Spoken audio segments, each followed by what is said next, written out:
Gorgias es un diálogo escrito por Platón, donde se toca el tema de la retórica, habilidad que era muy utilizado por los sofistas, y esta habilidad no le agradaba al filósofo, ya que la consideraba una mera destreza para provocar agrado y placer, y no se preocupaba por lo justo, y Platón veía a los sofistas como aduladores, y no como verdaderos maestros de la virtud. Y sabemos que para Platón el objeto de la política es el bien del alma, y esto se refiere a la virtud. Por lo tanto, el deber del político es luchar para que sus ciudadanos sean más virtuosos. Pero los políticos atenienses no se interesaban por el bien de los ciudadanos, solo buscaban satisfacer sus placeres y vicios y de esta manera tener su apoyo. En este diálogo, Sócrates critica a líderes como Pericles, que aunque dieron gloria a Atenas, le hicieron un gran daño, porque los ciudadanos que les precedieron habían sido peores. No se preocupaban por lo que era justo o injusto, sino por agradar al pueblo. En esta crisis, los líderes tomaban decisiones no basándose en el bien de la nación, sino en lo que el pueblo quería o en lo que les iba a dar a los políticos, y eso era más popularidad. Por otra parte, en el segundo libro de la historia de la guerra del Peloponeso del historiador Tucídides, destaca el carisma de Pericles para dirigir, convencer y en ocasiones manipular, aunque no detalla las acusaciones contra el político, pero se centra en la integridad del personaje. Tucídides admira a Pericles, aprobando su poder sobre el pueblo y mostrando su disgusto por los demagogos que lo seguían. No aprobaba a los plebeyos democráticos ni a la democracia radical que introdujo Pericles, pero consideraba que la democracia era aceptable cuando estaba guiada por un buen líder.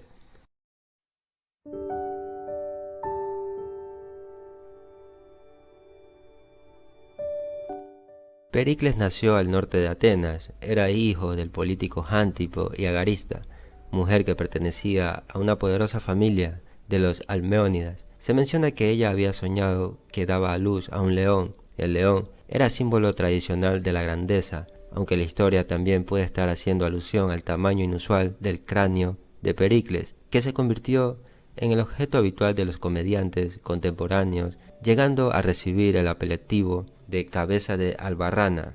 En la juventud Pericles fue un introvertido que se retiraba de las apariciones en público, y gracias a la nobleza de su familia y su nivel económico, le permitieron proseguir su inclinación hacia los estudios.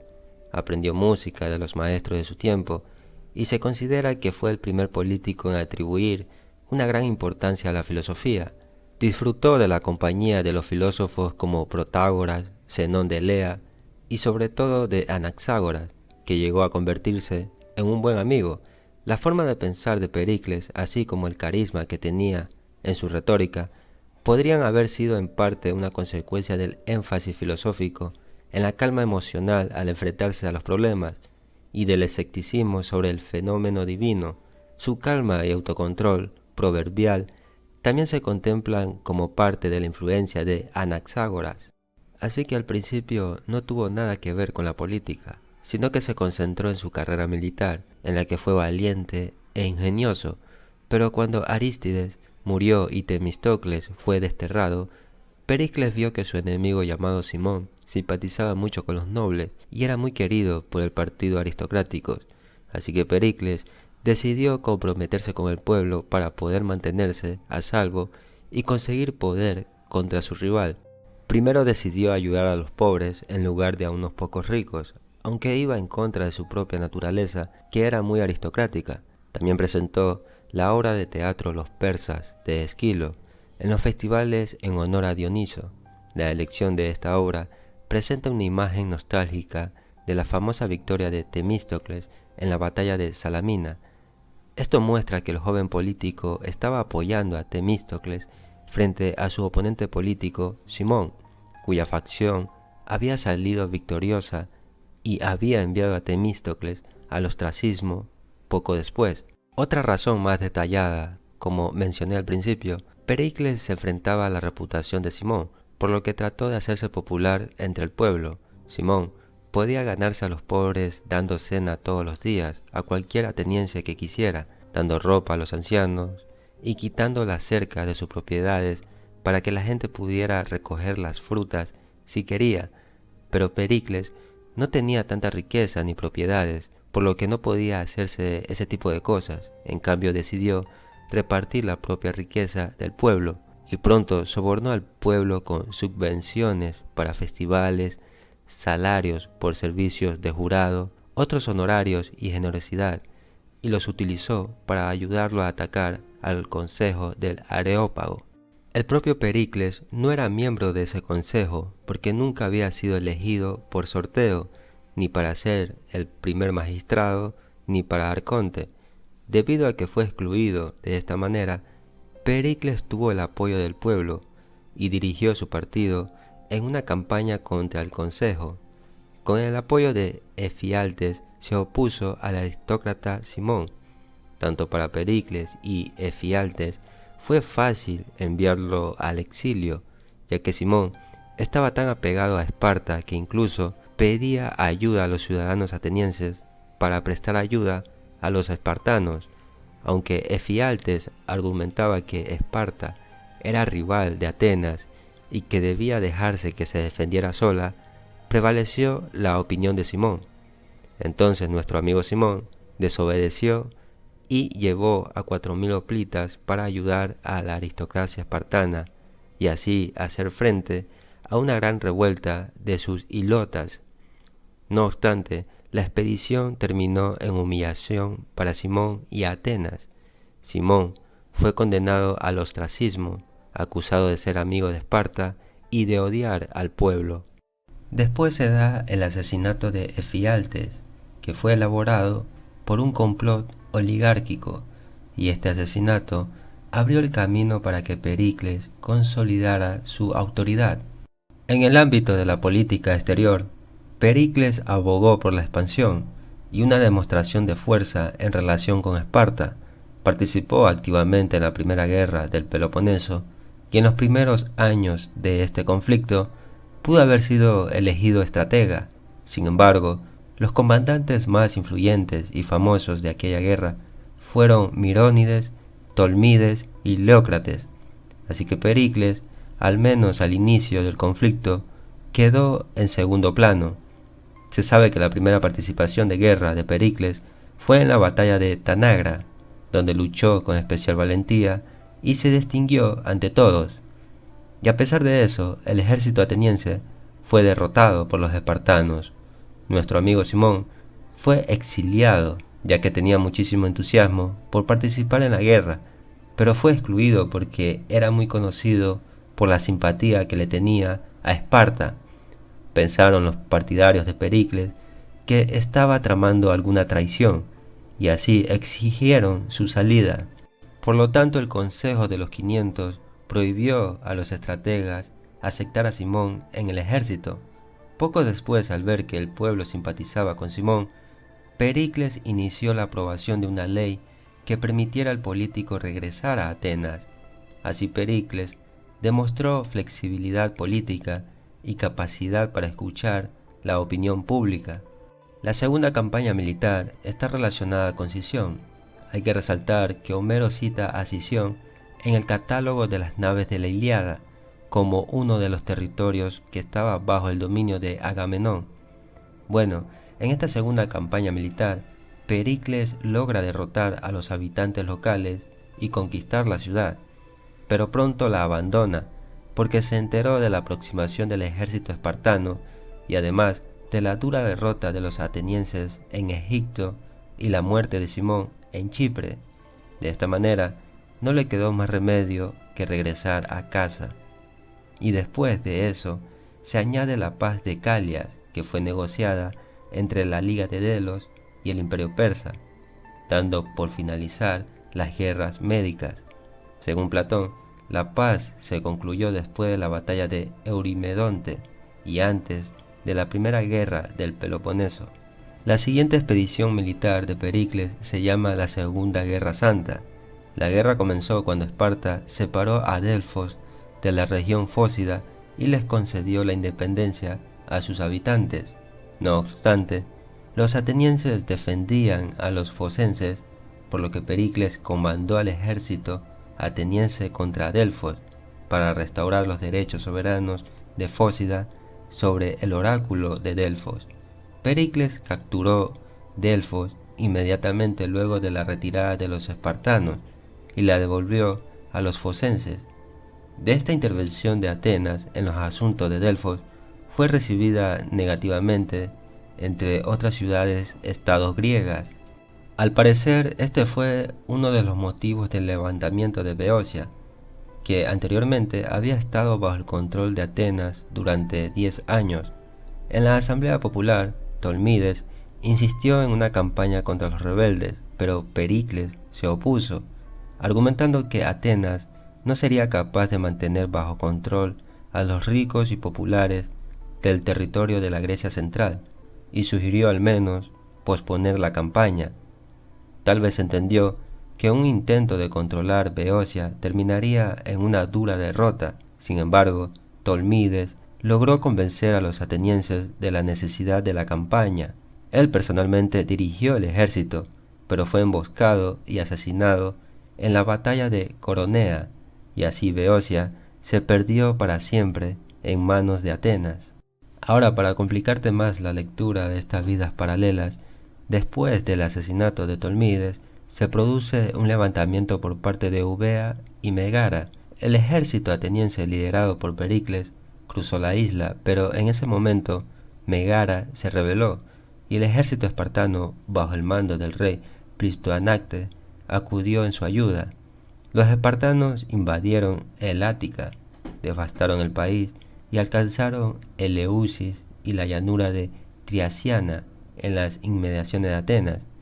La situación se volvió muy grave, de modo que Pericles no se atrevió a entablar batalla con un enemigo tan fuerte, pero algunos afirman que Pericles logró sobornar al rey y a su consejero Cleandridas.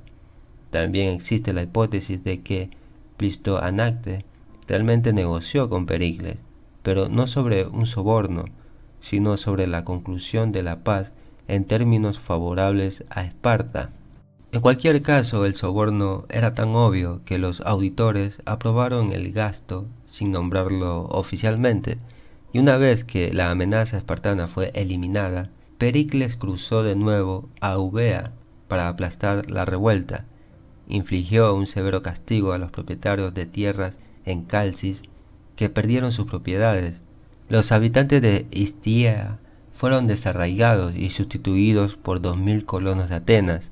La crisis terminó oficialmente con la paz de los 30 años, en la cual Atenas renunciaba a una buena parte de sus posesiones e intereses en el interior de Grecia que había ido adquiriendo, y tanto Atenas como Esparta acordaban no intentar conquistar ninguno de los estados aliados del otro.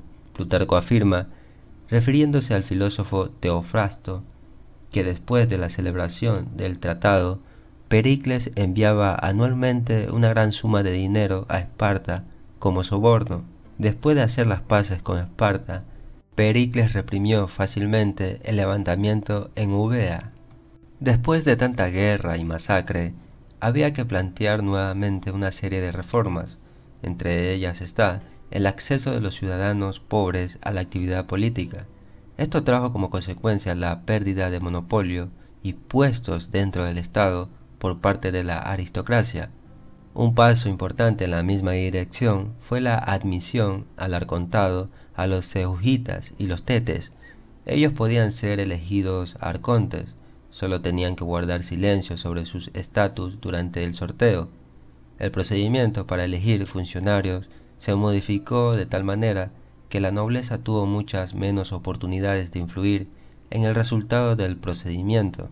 Gracias a esto, se fortaleció la autoridad del gobierno central y la nobleza rural perdió su posición.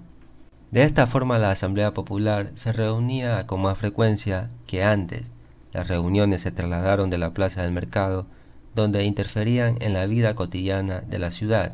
En el Nix apareció una estructura especial con una plataforma para los oradores y políticos de Atenas.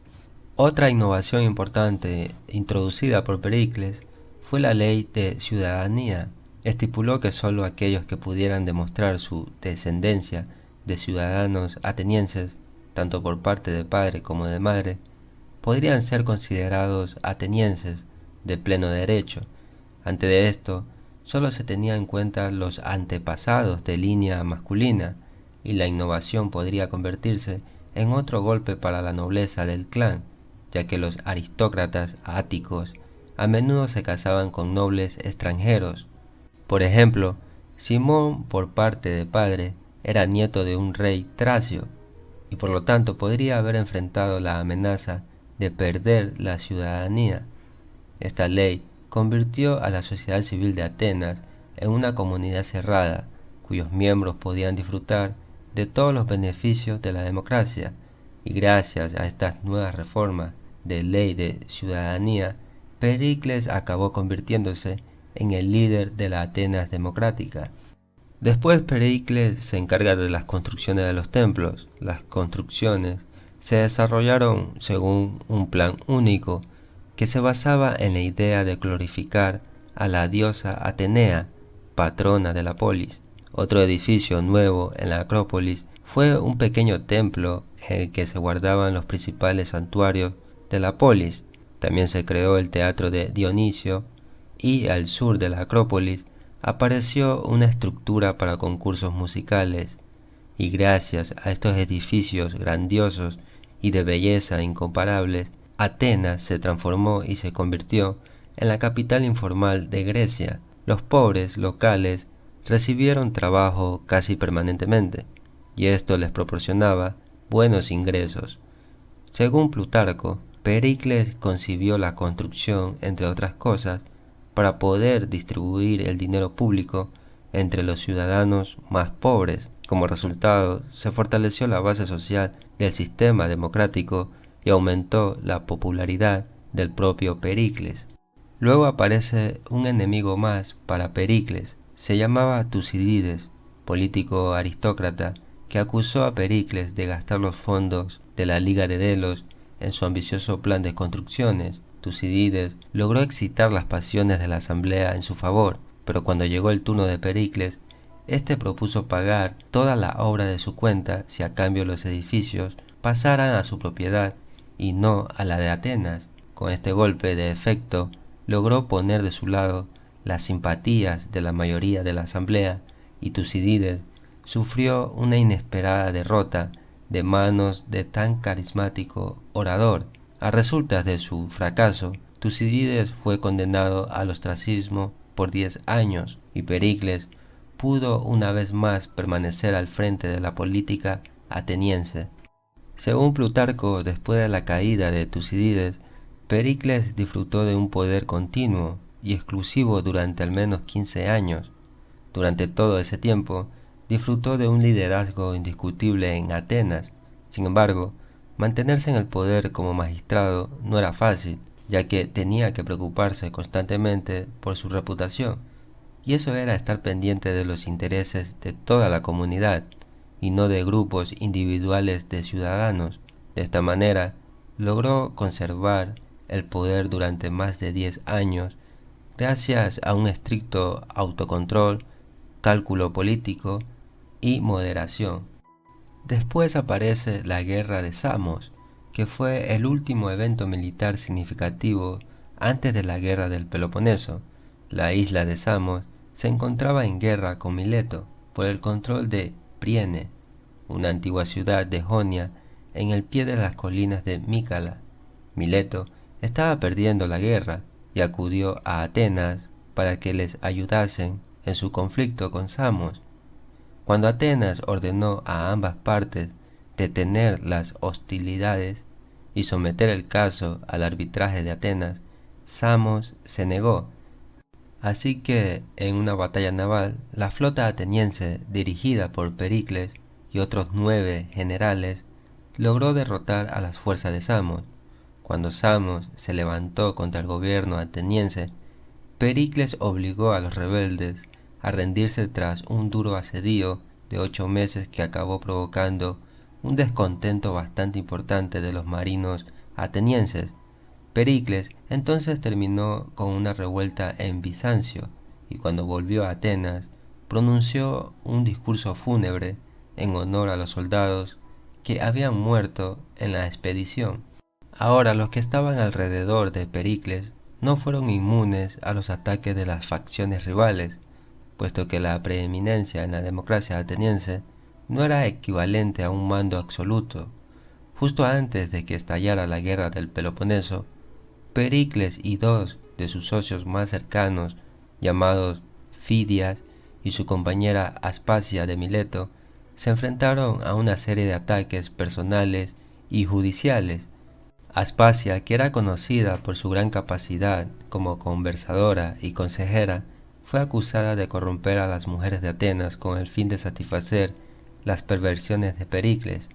Estas acusaciones probablemente no fueron más que demandas sin fundamento. Aspasia fue absuelta gracias a uno de los escasos arranques emocionales de Pericles. Su amigo Fidias murió en prisión y Anaxágoras fue atacado por la Eclesia por sus creencias religiosas.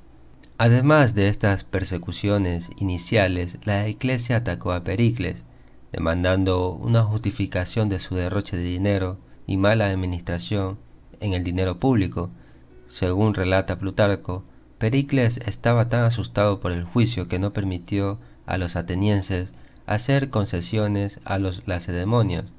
Con ello, al comienzo de la guerra del Peloponeso, Atenas se encontró en la difícil situación de tener que confiar su futuro a un líder cuya preeminencia se acababa de haber visto amenazada por primera vez en más de una década. Ahora viene la guerra del Peloponeso, que por supuesto solo mencionaré un breve resumen. Pues bien, la gloria de los atenienses había excitado la envidia de los lacedemonios, que afectaban el dominio de toda Grecia, pero Pericles no se dejó engañar por la ambición de los espartanos. Los lacedemonios recurrieron a la ayuda de todo el Peloponeso. Los atenienses, distinguidos por sus hazañas, confiaban en sus flotas y riquezas. Además tenían como aliados a los mesenios, tesalios y a todos los pueblos de las islas y de las ciudades de Jonia. Los lacedemonios, después de una larga demora, invadieron el Ática, liderados por el rey Arquídamo, quien envió a un embajador a los atenienses, y los atenienses despidieron al embajador sin siquiera oír las órdenes. Entonces el embajador exclamó: ¿cuántas calamidades traerá ese día a Grecia? Es decir, los dos pueblos más poderosos se lanzaron a la guerra que durante 27 años se llevó a cabo con la máxima discordia por ambos lados. Pero a los ojos de muchos ciudadanos, Pericles se convirtió en el culpable de la guerra y la devastación del Ática. Sus oponentes políticos, incluido el demagogo Cleón, se aprovecharon de esto. El primer ciudadano fue acusado de cobardía, ridiculizado como un comandante mediocre, y se afirmó que estaba entregando la patria en sacrificio a los enemigos. Al llegar a este punto, los planes de Pericles se vieron confusos por la guerra que comenzó, y aparte aparece una epidemia que pasó a la historia como la plaga de Atenas. Bajo el mando de Pericles, los atenienses se retiraron tras la muralla de Atenas, esperando mantener a Esparta controlada, mientras que su marina superior arrasaba los transportes de tropas espartanos y cortaba las líneas de suministro. Desafortunadamente, la estrategia también llevó a que mucha gente del campo entrase en la ya sobrepoblada ciudad de Atenas. A su vez, gente que vivía fuera de las murallas se desplazó asimismo hacia el área central, convirtiendo a Atenas en el lugar perfecto para el contagio masivo de la enfermedad. En su historia de la guerra del Peloponeso, el historiador contemporáneo Tucídides describe la llegada de la epidemia, que comenzó en Etiopía, atravesó Egipto, Libia y llegó luego al mundo griego. Nuestro primer ciudadano perdió rápidamente su influencia, fue destituido anticipadamente del puesto de estratega, llevado a juicio por abuso financiero y condenado a pagar una cuantiosa multa. Ahora Pericles era solo un ciudadano privado, y el sistema de gobierno que había creado comenzó a colapsar. Atenas, en vez de tener una democracia equilibrada, comenzó a tener gobernantes y multitudes emocionales dirigidas por demagogos. Sin embargo, la política exterior de Atenas siguió siendo la misma. En ese año, Pericles fue testigo de la muerte de su hermana, de sus dos hijos llamados Antipo y Páralos. La causa de sus muertes fue por la epidemia. Con su moral bajo ánimos, rompió a llorar y ni siquiera su compañera Aspasia pudo consolarle. Sin embargo, no permitió que su pesar se trasluciera en su semblante y siguió hablando ante el pueblo con su fogosa elocuencia. Su gran fortaleza de ánimo le valió el título de olímpico. Después Pericles fallece por la misma causa de la epidemia, y justo antes de su muerte sus amigos se concentraron alrededor de su cama, enumerando sus virtudes durante la paz y subrayando sus nuevos trofeos militares. Pericles, aunque moribundo, les escuchó y les interrumpió, señalando que habían olvidado su mayor y más importante título para ser admirado, y es que ningún ateniense vivo jamás ha tenido que llevar luto por mi culpa. Pericles vivió durante los primeros 2 años y medio de la guerra del Peloponeso, y de acuerdo con Tucídides, su muerte fue un desastre para Atenas, ya que prefirieron instigar los malos hábitos de la gente y seguir una política inestable, buscando la popularidad en lugar de servir a la utilidad pública. Con estos comentarios tan amargos, Tucídides no solo lamenta la pérdida de un gran hombre que admiraba, sino que anuncia el comienzo del fin de la gloria y grandeza de Atenas.